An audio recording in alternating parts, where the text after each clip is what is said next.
దాయాది దేశం పాకిస్తాన్ ప్రపంచవ్యాప్తంగా ఉగ్రవాద దేశంగా అవమానాన్ని మూటగట్టుకుంది.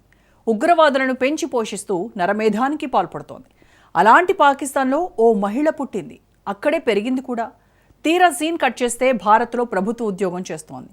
తన జాతీయతను దాచిపెట్టి 30 ఏళ్లుగా ఫేక్ డాక్యుమెంట్స్తో సర్కారును మోసం చేసింది. ఇంతకీ ఉత్తరప్రదేశ్లో ఆ మహిళ ప్లాన్ ఏంటి? అసలు ఆమె ఇక్కడికి ఎందుకు వచ్చింది? యోగి అడ్డాలో అసలేం జరుగుతోంది?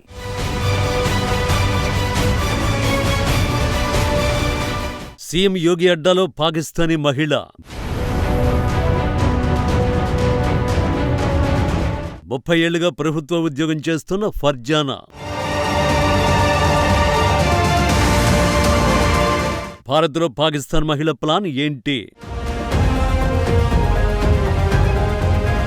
పాకిస్తాన్ అంటేనే ఉగ్రవాద దేశం. అది ప్రత్యేకంగా చెప్పనే అక్కర్లేదు. ఉగ్రవాదులను పెంచి పోషిస్తోంది. భారత్పై ఎప్పుడు ఎలా దాడి చేయాలా అని ఎదురుచూస్తూ ఉంటుంది. డైరెక్టుగా ఎదుర్కొనే సత్తా లేక దొంగచాటుగా ఉగ్రవాదుల్ని పంపి భారత్పై దాడులు చేయిస్తుంది. పహల్గాం ఉగ్రదాడి తర్వాత పాకిస్తాన్కు సంబంధించిన చాలా విషయాలు వెలుగులోకి వస్తున్నాయి. దీంతో భారత్ ఆపరేషన్ సింధూర్ చేపట్టి ఉగ్రవాదుల అంతు చూసింది. టెర్రరిస్టుల స్థావరాల్ని నిలమట్టం చేసింది. అయితే ఆపరేషన్ సింధూర్ దెబ్బకు చిన్నభిన్నమైన పాక్ ఉగ్ర సంస్థ జైషే మొహమ్మద్ లాంటి సంస్థలు భారత్ను దెబ్బకొట్టేందుకు కొత్త పన్నాగానికి తెరతీశారు. ఉగ్రవాద కార్యకలాపాల్లోకి మహిళలను రంగంలోకి దింపారు. ఐసిస్, బోకోహారం, హమాస్, ఎల్టీటీఈ వంటి సంస్థలు మహిళా ఉగ్రవాదుల్ని ఆత్మాహుతి దాడులకు ఉపయోగిస్తాయి. అయితే ఇది ఆపరేషన్ సింధూర్ తర్వాత బయటపడింది. జమాత్ ఉల్ మొమినాత్ పేరుతో మహిళా ఉగ్రవాద విభాగం పనిచేస్తోంది.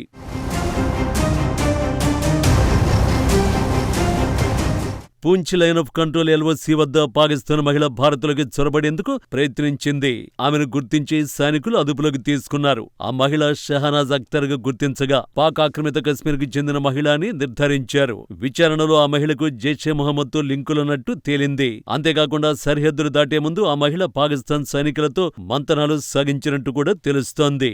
బార్డర్ దాటిన తర్వాత ఆమె కలవాల్సిన వ్యక్తి గురించి సైతం చర్చించినట్టు సమాచారం. ఢిల్లీ ఎర్రకోట పేలుడు ఘటనలో మహిళా ఉగ్రవాదుల విషయం బయటపడింది. ఈ కేసులో మహిళా డాక్టర్తో పాటు పలువురు పట్టుబడ్డారు. ఇక మహిళా ఉగ్రవాదుల విభాగంలో ఉగ్రవాదుల భార్యలే ఉన్నట్టు తెలుస్తోంది. అంతేకాకుండా ఉగ్రవాది మసూద్ సోదరి మహిళా ఉగ్రవాదుల విభాగానికి నాయకత్వం వహిస్తున్నట్టు సమాచారం. ఇంటెలిజెన్స్ కు సమాచారం అందడంతో మహిళా ఉగ్రవాదులపై నజర్ పెంచినట్టు తెలుస్తోంది. అయితే ఇది ఉగ్రదాడి తర్వాత బయటపడిన విషయాలు, కానీ ఇవి లోపల ఎప్పటినుంచో జరుగుతోన్న తంతు. ఇప్పుడు తాజాగా అలాంటి సంఘటనే ఉత్తరప్రదేశ్లోని రాంపూర్ జిల్లాలో వెలుగులోకొచ్చింది. యూపీలో 3 దశాబ్దాల పాటు తన జాతీయతను దాచిపెట్టి ప్రభుత్వ ఉద్యోగం సంపాదించిన ఓ మహిళ ఉదంతం కలకలం రేపుతోంది. పాకిస్తాన్ జాతీయతను దాచిపెట్టి భారతీయ పౌరురాలిగా తప్పుడు పత్రాలతో సుమారు 30 ఏళ్ల పాటు ఉపాధ్యాయురాలిగా పనిచేసిన మాహిరా అఖ్తర్ అలియాస్ ఫర్జానా ఉదంతం వెలుగులోకొచ్చింది. ప్రాథమిక విద్యాశాఖ నిర్వహించిన అంతర్గత విచారణలో ఆమె ఫోర్జరీ పత్రాలతో ఉద్యోగం పొందినట్టు తేలడంతో అధికారులు పోలీసులకు ఫిర్యాదు చేశారు. ఆమె కుమహరియా గ్రామంలోని ఒక ప్రాథమిక పాఠశాలలో ఉపాధ్యాయురాలుగా పనిచేసినట్లు పోలీసులు వెల్లడించారు. దీంతో ఆజింనగర్ పోలీస్ స్టేషన్లో ఆమెపై ఎఫ్ఐఆర్ నమోదైంది. నిందితురాలు పాకిస్తాన్ పౌరురాలైనప్పటికీ తప్పుడు నివాస ధ్రువపత్రం చూపించి భారత పౌరురాలిగా నటిస్తూ ఉద్యోగం సాధించిందని అదనపు ఎస్పీ అనురాగ్ సింగ్ తెలిపారు. ఈ నేపథ్యంలో మోసం, ఫోర్జరీల కేసుల కింద భారతీయ న్యాయ సంహిత ప్రకారం ఆమెపై కేసు నమోదు చేశారు. కాగా ఆమె 1979లో ఒక పాకిస్తాన్ వ్యక్తిని వివాహం చేసుకుని పాకిస్తాన్ పౌరసత్వం పొందింది. ఆ తర్వాత విడాకులు తీసుకుని పాకిస్తాన్ పాస్పోర్టుతో భారత్కు వచ్చి 1985 ప్రాంతంలో స్థానిక వ్యక్తిని పెళ్లి చేసుకుంది. అదే సమయంలో తాను భారత పౌరురాలినని చూపిస్తూ విద్యాశాఖలో ఉద్యోగంలో చేరింది.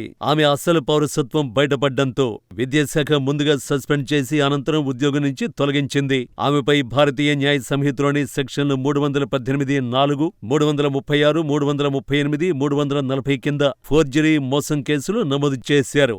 దశాబ్దాల కాలం పాటు అధికారుల కళ్లుగప్పి ఆమె ఎలా కొనసాగిందనే కోణంలో పోలీసులు ప్రస్తుతం దర్యాప్తు చేస్తున్నారు. శాఖ నివేదిక ఆధారంగా పోలీసులు కేసు నమోదు చేసి దర్యాప్తు చేపట్టారు. ప్రస్తుతం విచారణ కొనసాగుతోందని, ఇప్పటివరకు ఎవరిని అరెస్ట్ చేయలేదని అధికారులు తెలిపారు. ప్రస్తుతానికి పోలీసులు ఈ కేసుకు సంబంధించిన ఆధారాలు సేకరిస్తున్నారు.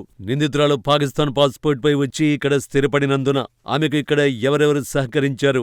నకిలీ పత్రాల సృష్టిలో ఎవరి ప్రమేయం ఉందనే అంశాలపై ఆరా తీస్తున్నారు. ఇప్పటివరకు ఈ కేసులో ఎవరిని అరెస్ట్ చేయలేదు, కానీ విచారణ పూర్తయిన తర్వాత కఠిన చర్యలు తీసుకుంటామని పోలీసులు స్పష్టం చేశారు. మరోవైపు పాకిస్తాన్లో విద్య కూడా చాలా దారుణమైన స్థితిలో ఉంది. ఆర్థికంగా ఇబ్బందులు పడుతున్న ఈ దేశంలో 2023 జనాభా లెక్కల ప్రకారం 63% మంది యువత ఎప్పుడూ పాఠశాలకు హాజరు కాలేదని, 23% మంది కౌమార దశలో ఉన్నవారు అధికారిక విద్యను కూడా పొందలేదని షాకింగ్ డేటా వెల్లడిస్తోంది. విద్య పట్ల పాక్ నిర్లక్ష్య ధోరణి ఏ స్థాయిలో ఉందో దీన్ని బట్టి తెలుస్తోంది. డాన్ నివేదిక ప్రకారం 15 నుంచి 29 సంవత్సరాల వయసు గల స్త్రీలలో దాదాపు 3/4 మంది పాఠశాలకు హాజరు కాలేదు. పురుషుల దాదాపు సగం మందితో పోలిస్తే ఈ పరిస్థితి మహిళల్లో మరింత ఆందోళనకరంగా ఉంది. నివేదిక ప్రకారం ఈ గణాంకాలు విద్యలో అంతరాలను ప్రతిబింబించడమే కాకుండా గౌరవప్రదమైన ఉపాధి, ఆరోగ్య సంరక్షణ, సమాజంలో భాగస్వామ్యం లేకుండా యువత జీవితాన్ని కోల్పోవడాన్ని కూడా హైలైట్ చేస్తున్నాయని నిపుణులు అంటున్నారు. యువకులు పాఠశాలకు హాజరు కాకపోవడానికి ఆర్థిక పరిమితులు అత్యంత సాధారణ కారణమని అధ్యయన ఫలితాలు చూపిస్తున్నాయి. ముఖ్యంగా బాలికలకు ఇంటి బాధ్యతలు, పని ఒత్తిళ్లు, సమీపంలో పాఠశాలలు లేకపోవడం, సుదీర్ఘ ప్రయాణాలు, అసురక్షిత రవాణా, సామాజిక నిబంధనలు వారి సమస్యలను మరింత తీవ్రతరం చేస్తున్నాయని తెలిపారు. బాల్య వివాహం, వేధింపుల భయం బాలికలు విద్యను పొందే అవకాశాన్ని మరింత పరిమితం చేస్తున్నాయి. చాలా మంది అబ్బాయిలు తమ కుటుంబాలకు అండగా నిలిచేందుకు చిన్న వయసులోనే శారీరక శ్రమతో కూడిన, తక్కువ జీతంతో కూడిన పనులకి వెళ్తున్నారు. దాదాపు 3/2 మంది అబ్బాయిలు చిన్నప్పటి నుండే జీవనోపాధి కోసం తీవ్రమైన ఒత్తిడిని అనుభవిస్తున్నట్టు నివేదించారు. మరోవైపు అమ్మాయిలు జీతం లేని ఇంటి పనిలో నిమగ్నమవుతున్నారు. ఇలా ఖాళీగా ఉన్న యువతను పాకిస్తాన్ ప్రభుత్వం ఉగ్రవాదం వైపు ప్రేరేపిస్తోంది. వాళ్లకు పని ఇస్తామంటూ తీసుకువెళ్లి భారత్పై వ్యతిరేకతను నూరిపోసి దాడులు చేయిస్తోంది.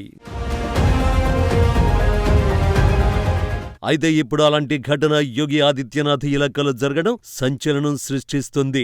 యోగి సీఎంగా కంటే నేరస్తుల పాలిట కాలయముడిగానే గుర్తింపు పొందాడు. క్రిమినల్స్, గ్యాంగ్స్టర్లను ఎన్కౌంటర్ చేయడం, వారి ఆస్తులను బుల్డోజ్ చేయడం వంటి చర్యలు యోగిని పొలిటీషియన్లలో టాప్లో నిలబెట్టాయి. ఇప్పుడు యోగి అడ్డాలో పాకిస్తానీ మహిళ ప్రభుత్వ ఉద్యోగం చేయడం పలు అనుమానాలకు తావిస్తోంది. ఇప్పుడు ఈ విషయంపై సీఎం యోగి ఆదిత్యనాథ్ ఎలాంటి చర్యలు తీసుకుంటారో వేచి చూడాలి.